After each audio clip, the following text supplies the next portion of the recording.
Golden math এডুকেশনের পক্ষ থেকে প্রীতীয় শুভেচ্ছা চতুর্থ শ্রেণীর শিক্ষার্থী বন্ধুরা এবং সম্মানিত অভিভাবক বৃন্দ। আজকে তুলে ধরছি 48 পৃষ্ঠার 5 নম্বর থেকে সমাধান। 5 নম্বর, এক রিমে 500টা কাগজ থাকে, 163 রিমে কাগজে কতটা কাগজ থাকে। আরেকটি বিষয় না বললেই নয়, সেটা কি? সেটা হলো চতুর্থ শ্রেণীর অন্যান্য বিষয়গুলো গোল্ডেন বাংলা 26 এখানেও পেয়ে যাবে, যা শুনে শুনে পাঠ্যপুস্তক আয়ত্ত করার একটি অসাধারণ কৌশল। চ্যানেলটি আমার নতুন চ্যানেল, এবছর খুলেছি গোল্ডেন বাংলা 26। যাক, 5 নং সমাধান। তাহলে আমি আরও একটা বার পড়ে নিচ্ছি। এক রিমে 500টা কাগজ থাকে, মাত্র এক রিমে। তাহলে 163 রিমে অনেক কাগজ পাওয়া যাবে, তাই না? সো আমরা গুণ করলে হয়ে যাবে। আমরা যদি ঐকিক নিয়মে করি তাহলে সমাধান 5 লিখব। এক রিমে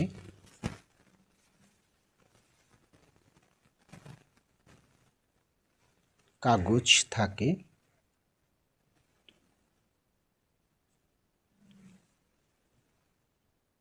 500টা। অতএব কত রিমে? 163 রিমে কাগজ থাকে, অবশ্যই বেশি। তাহলে 500 গুণ 163টা গুণ করলে হয়ে যাবে। আর এখানে গুণ করার সহজ একটি উপায় হচ্ছে, তোমার এই যে দুটো শূন্য আছে, এই দুটো শূন্য আগে দিয়ে নাও, তারপর 5 দ্বারা গুণ করে যাও, হয়ে যাবে 3 5 15 5, হাতে থাকে 1। 5 6 30 আর 1 31-এর 1, হাতে থাকে 1। 5 কে 5 3 8, এত তা। উত্তর 1500 এত তা। কিচ্ছু লেখা লাগবে না, ইটস এনাফ। 6 নম্বর সমাধানটা অবশ্যই লিখে নেবে। বারবার সমাধান লিখলে এটার জন্য কিন্তু সময় খরচ হয়, তাই না? 6 নম্বরটা লক্ষ্য করছো তোমরা। একজন শ্রমিক প্রতিদিন 525 টাকা আয় করেন। প্রতিদিন মানে একদিনে 525 টাকা আয় করেন। 3 মাস 18 দিনে তার কত টাকা আয় হবে? এখানে উল্লেখ্য যে 1 মাস সমান 30 দিন লিখে দিয়েছে। তাহলে 3 মাস সমান কত দিন হবে? তার সাথে আরও 18 দিন যোগ হবে, তাই না? তাহলে সেটাকে বের করে নিতে হবে। তাহলে এখানে দেওয়া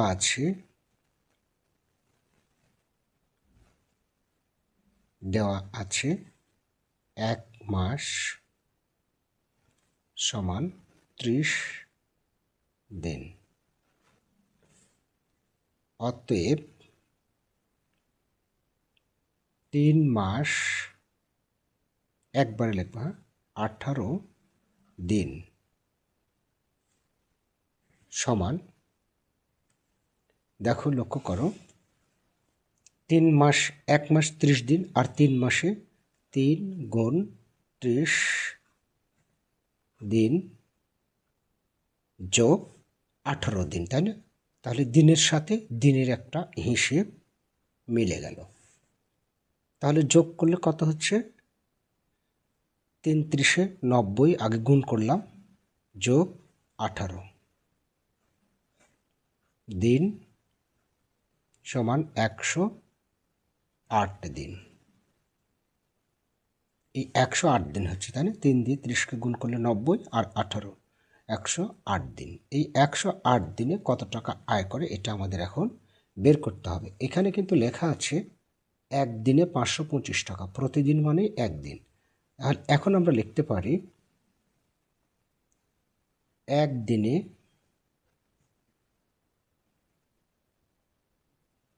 আয় করেন 525 টাকা। অতএব কত দিনে? এই যে 108 দিনে আয় করেন এই 525 গুণ 108, তাই না? অবশ্যই বেশি দিনে, তার মানে গুণ টাকা। আমরা রাফে গুণটা দেখাবো। 525 নিচে 108। প্রথমে আমরা 8 দ্বারা গুণ করে যাব।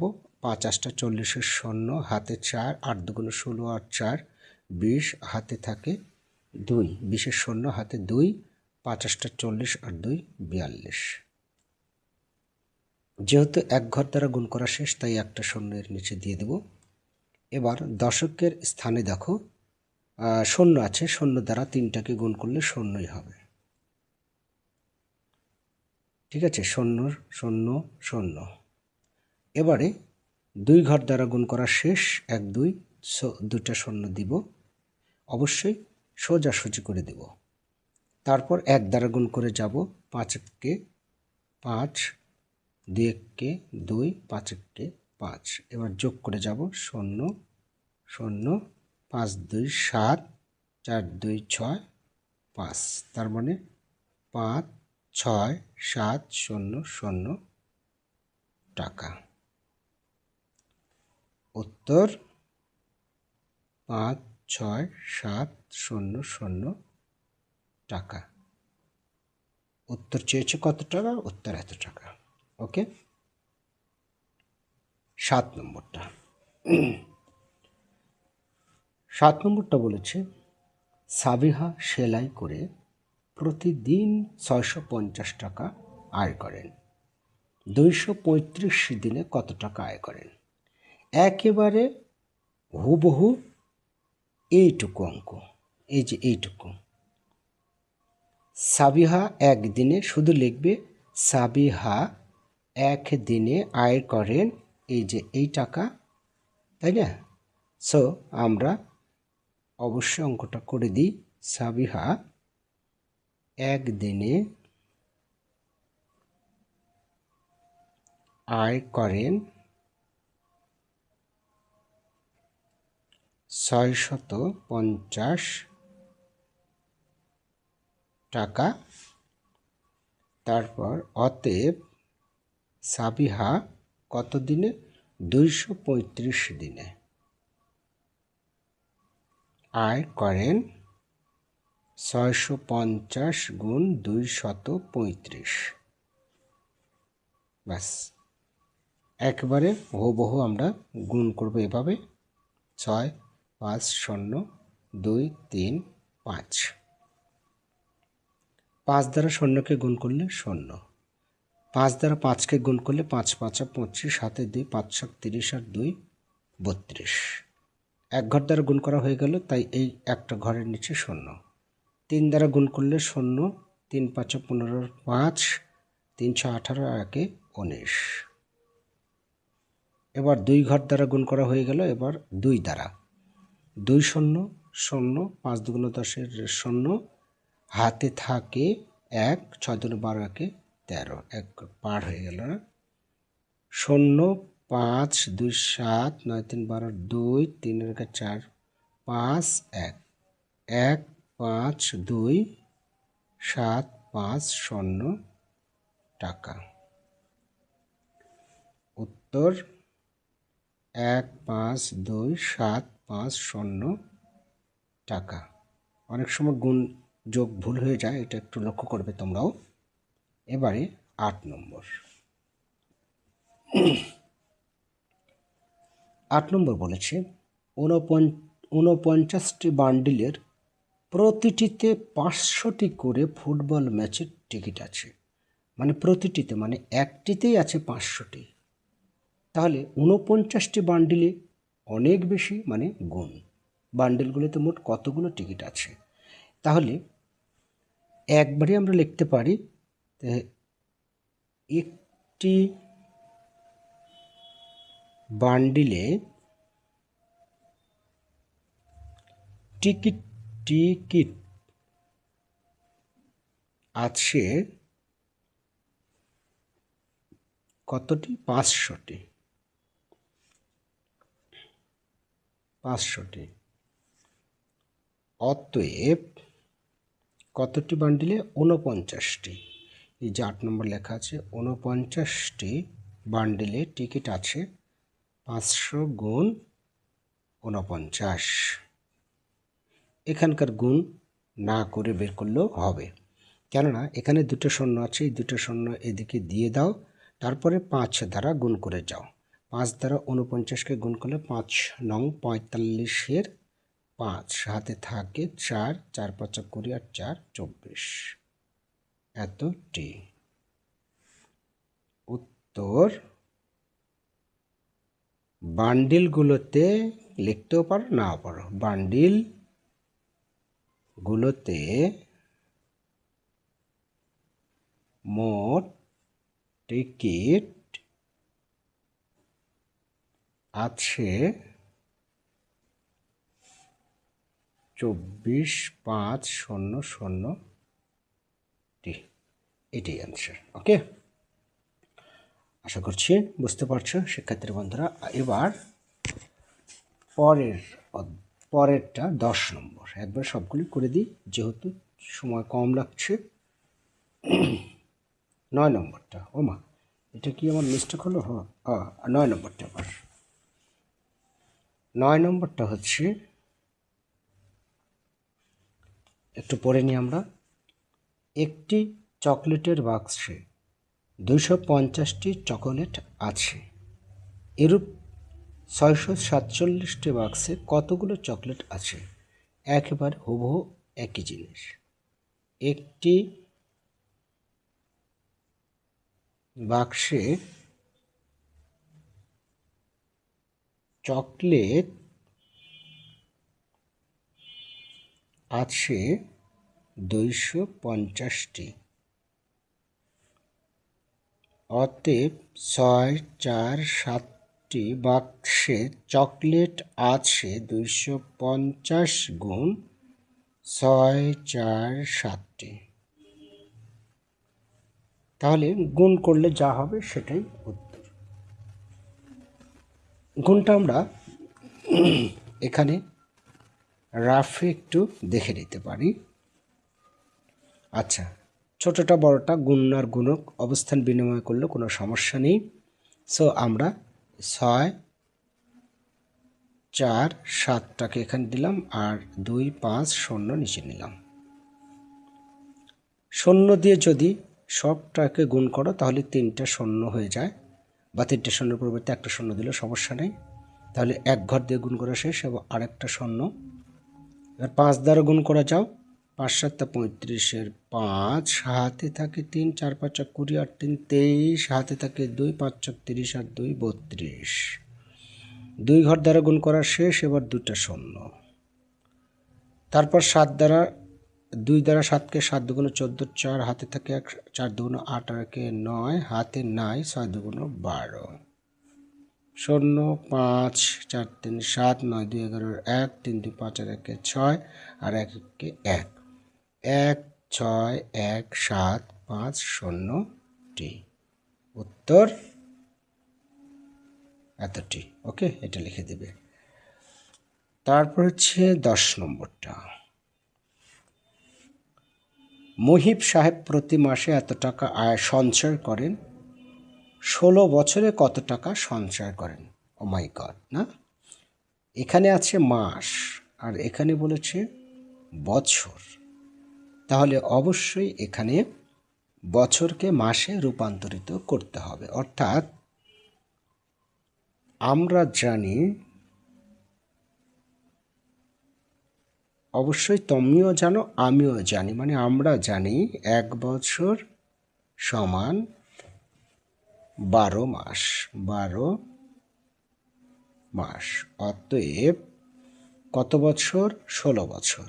16 বছর সমান 12 গুণ 16